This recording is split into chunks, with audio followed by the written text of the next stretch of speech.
apa ya? Atau kita langsung saja lah. Kita bicara tentang salah satu oknum pastor melakukan bunuh diri, lalu banyak komentar-komentar. Wih, masa seorang pastor kok bisa bunuh diri? Padahal dia yang selalu mendoakan orang lain, dia yang begini-begini. Hai, saya tidak habis pikir ini. Bagaimana saya menjadi seorang umat yang baik lalu pastornya saja bunuh diri? Itu banyak sekali komentar-komentar seperti itu. Halo, selamat datang di Lonto Podcast. Jadi saat ini saya bersama dengan Kak Sony. Jadi dia adalah salah satu pemilik kafe di sini, namanya Ala Cafe. Jadi kami bersama duduk-duduk di sini sambil berbincang-bincang tentang isu yang saat ini lagi lagi hits. Nanti kita akan berbicara lebih dalam dengan Kak Sony. Kebetulan kemarin itu saya ada baca informasi yang lagi hangatnya sekarang ini tentang salah satu isu yang hangat diperbincangkan oleh teman-teman dan juga di komunitas WhatsApp atau di grup-grup Facebook begitu. Kebetulan saya datang karena kakak juga punya background studi psikologi. Ini omong tentang bunuh diri ini. Atau kita langsung saja lah. Kita bicara tentang salah satu oknum pastor melakukan bunuh diri, lalu banyak komentar-komentar. Wih, masa seorang pastor kok bisa bunuh diri? Padahal dia yang selalu mendoakan orang lain, dia yang begini-begini. Hai, saya tidak habis pikir ini. Bagaimana saya menjadi seorang umat yang baik lalu pastornya saja bunuh diri? Itu banyak sekali komentar-komentar seperti itu. Tetapi terlepas dari itu, kita mau mempertanyakan ini nih, kira-kira apa saja penyebab ya yang menjadi memicu orang itu bunuh diri? Itu kira-kira apa ya? Oke, baik. Sebelum saya menjawab Om Lee, saya menyampaikan turut berduka cita dulu untuk semua korban yang telah melakukan bunuh diri gitu ya. Termasuk yang terakhir ini gitu. Sebenarnya begini Om Lee, jauh sebelum kita bicara tentang bunuh diri, alangkah baiknya kita dulu mengenal ini soal kesehatan mental itu sendiri. Kesehatan mental ya. Kalau kesehatan mental itu sendiri kan sebenarnya kita ini rentan dengan situasi itu gitu, rentan dengan situasi masalah kesehatan mental gitu. Karena apapun yang terjadi di sekitar kita itu akan mempengaruhi diri kita gitu. Nah, misalnya begini, kita di dunia kerja saja. Ketika pekerjaan menumpuk dan segala macam, kita selalu bilang, oh saya stres dan segala macam. Itu kan bisa mempengaruhi mental kita, kesehatan mental kita. Atau misalnya kita itu punya kecemasan terhadap otoritas. Misalnya takut dengan bos, apa segala macam. Jadi itu juga bagian dari beberapa faktor yang mempengaruhi kesehatan mental kita gitu. Tapi kita mungkin lebih fokus ke masalah kira-kira pemicu itu. Ada beberapa pemicu yang orang bisa melakukan bunuh diri itu, apakah ada beberapa pemicu utama gitu? Kalau kita mau omong pemicunya itu ada banyak sih sebenarnya pemicunya. Bahkan ada hal yang remeh. Yang sering dijadikan kambing hitam, pemicunya itu adalah masalah ekonomi. Masalah ekonomi, kemudian status sosial. Tapi sebenarnya kalau kita tarik lagi ke belakang, akar masalahnya itu apa? Akar masalahnya itu sebenarnya Om Lee itu ada 3. Gitu ya. Ada 3 ya. Oke. Ada 3 masalah utamanya. Yang pertama itu secara biologis. Secara biologis. Mungkin kondisi hormonnya yang tidak seimbang. Kemudian kondisi zat kimia di otaknya, atau mungkin genetiknya gitu, punya gangguan emosi dan segala macam, dan itu sulit kita deteksi gitu. Itu yang biologis gitu. Kemudian ada yang faktor utama yang lain itu adalah psikologis. Faktor psikologis ini yaitu tadi masalah yang berkaitan dengan masalah mental, kesehatan mental gitu ya. Misalnya soal stres kerja dan segala macam, ya seperti itulah. Atau mungkin waktu masih kecil dia dapat perilaku bullying, atau dia menjadi salah satu korban kekerasan seksual, ya kita tidak tahu, gitu ya. Jadi itu salah duanya, salah tiganya, kan salah satu tadi biologis, kemudian salah duanya psikologis, yang ketiga ini adalah sosial. Sosial, Secara sosial itu adalah orang ini mendapat stigmatisasi tidak di lingkungan sosialnya. Misalnya ya, yang masih lekat di ingatan kita yang terakhir itu misalnya dia seorang pastor gitu ya.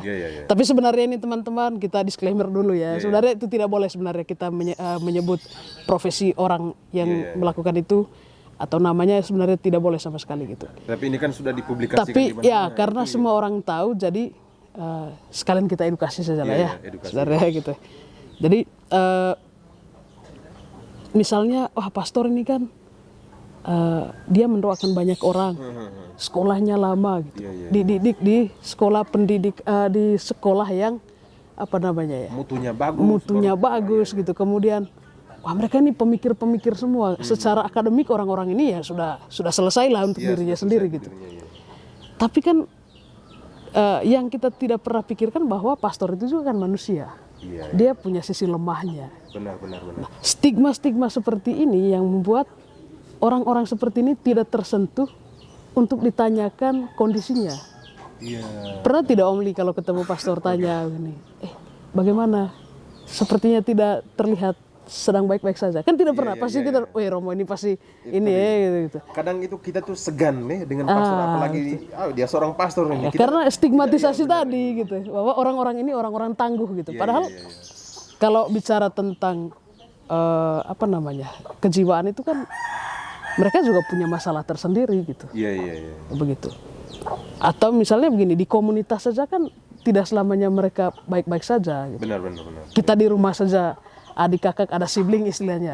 Tuh, apalagi mereka di komunitas yang dikumpulkan dari berbagai latar belakang, ada di satu komunitas, pasti tekanannya juga tinggi. Benar.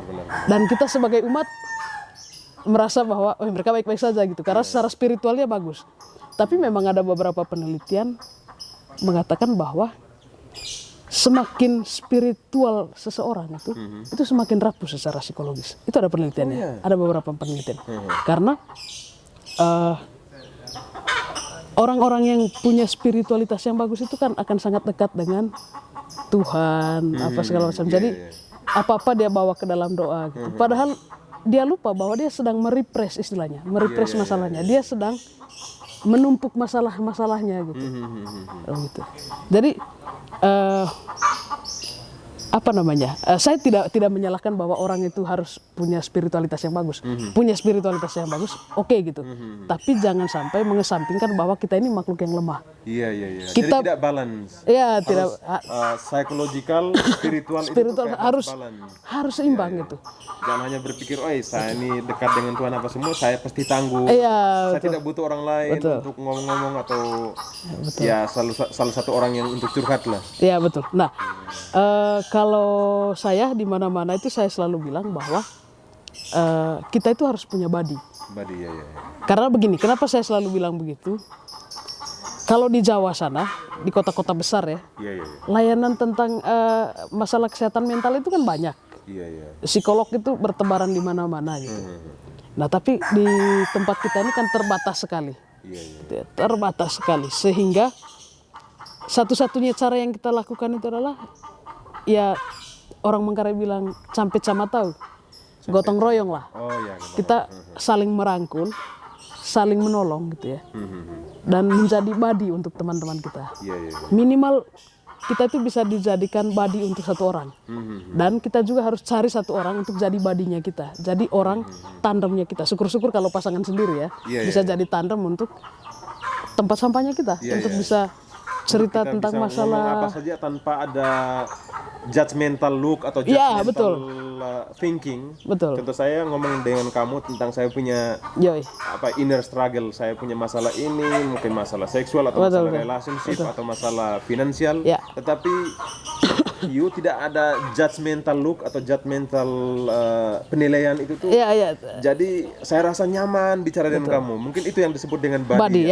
Body itu maksud saya itu adalah menjadi teman ngobrol yang sifatnya unconditional positive regard.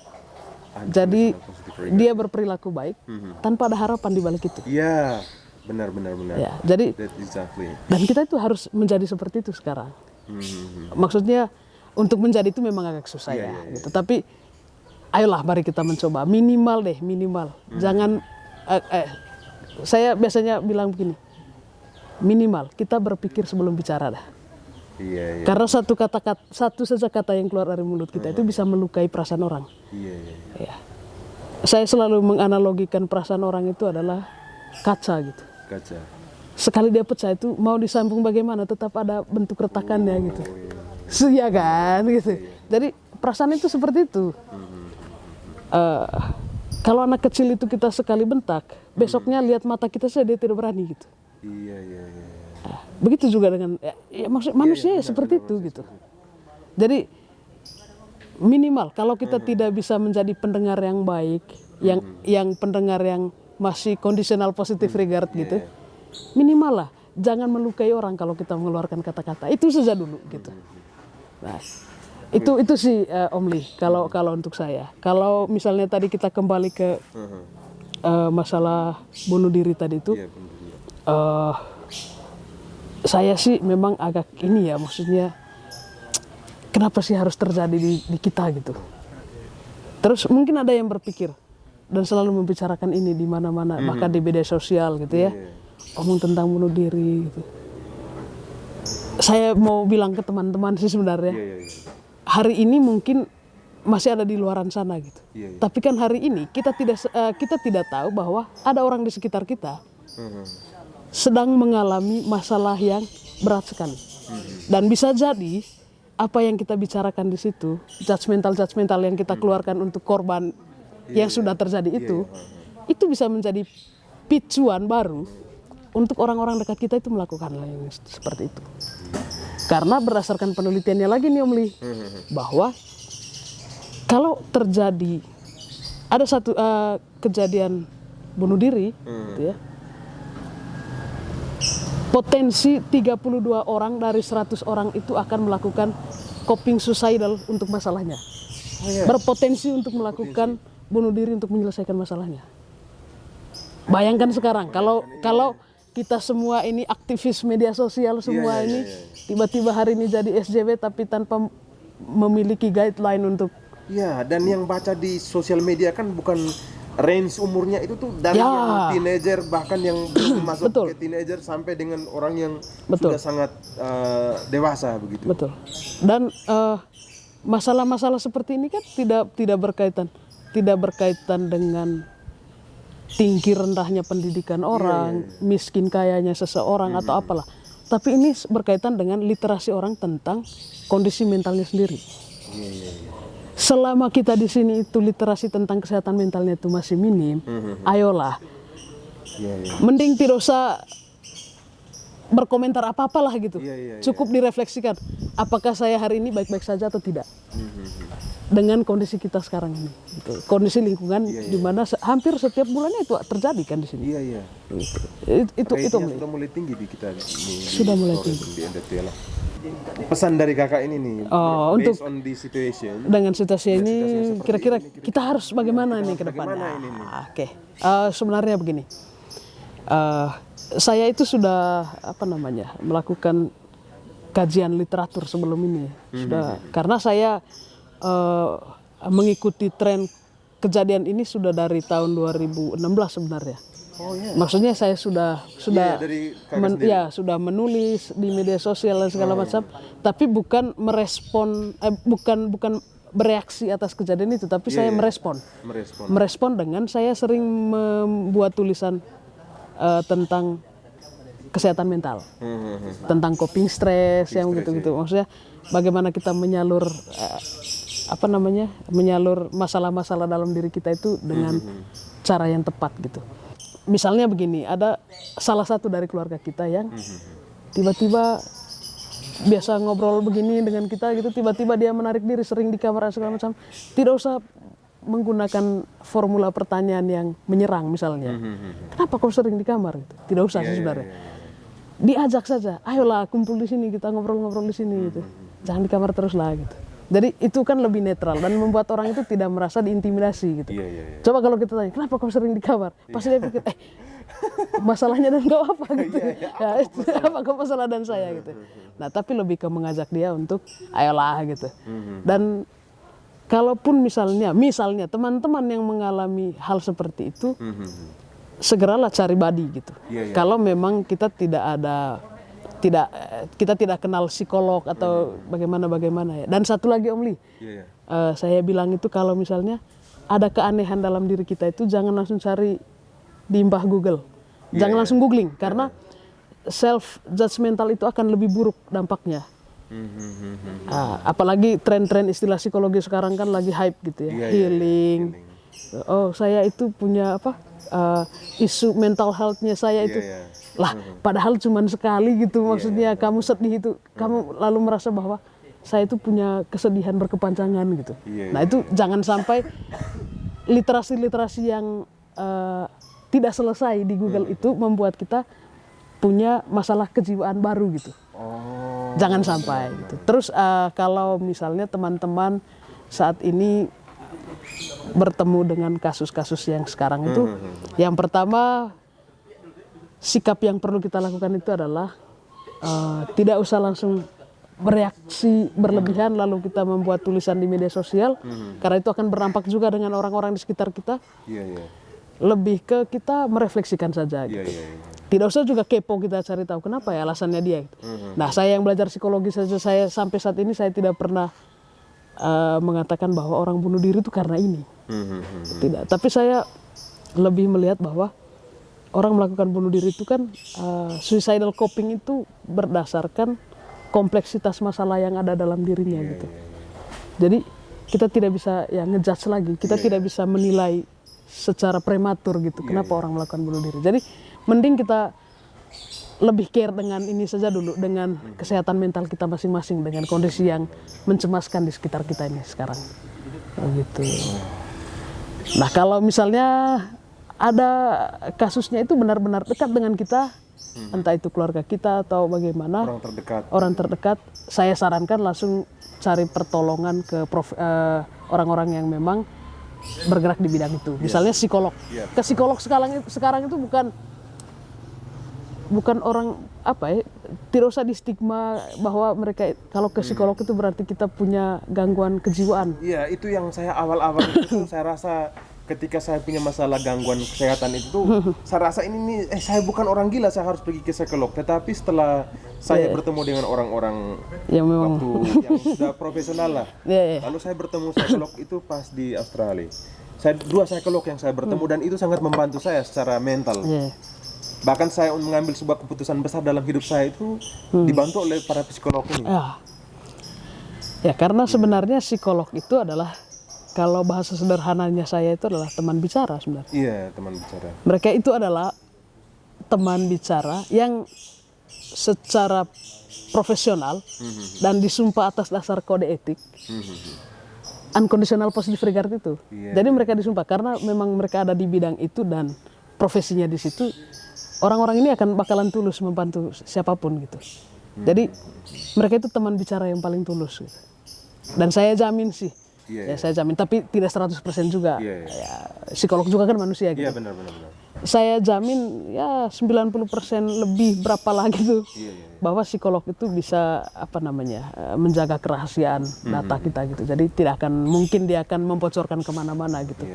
Seperti itu sih Om Li. Jadi carilah bantuan ke profesionalnya gitu. Kalau kita di sini memang konteksnya kita di sini belum banyak yang bergerak atau belum banyak psikolog atau lembaga yang bergerak di bidang itu. Nah, kan kita punya rumah sakit ya, kita punya puskesmas. Ayolah ke sana karena dokter-dokter itu juga sudah dibekali dengan penanganan orang-orang dengan masalah kejiwaan. Iya benar. Begitu. Sampai ke orang dengan gangguan jiwa. Begitu. Seperti itu sih. Wah, terima kasih Kak Sony yang sudah membantu. Mudah-mudahan solutif ya, saya ngomong. Ini saya bersyukur sekali karena mendapatkan narasumber yang punya basic knowledge tentang psikologi. Lalu masalah ini juga sedang hangat. Jadi semoga ini menjadi pelajaran untuk kita ketika berhadapan dengan masalah-masalah seperti ini. Mungkin hari ini isu sekarang tentang pastor, mungkin kedepannya orang terdekat atau orang-orang yang kita tidak pernah sangka bahwa orang ini akan melakukan hal serupa. Jadi berdasarkan diskusi tadi, semoga itu menjadi acuan untuk kita semua, untuk teman-teman yang nonton. Terima kasih banyak ya. Jadi terima kasih banyak juga. Oke. untuk Sony. Dan terima kasih juga untuk Ala Cafe yang sudah mensponsori Kopi video kita ini. ya. Ya. Kopi Terima kasih. beneran Kita kopi ini, dulu. kopi beneran ini. Oke, thank you.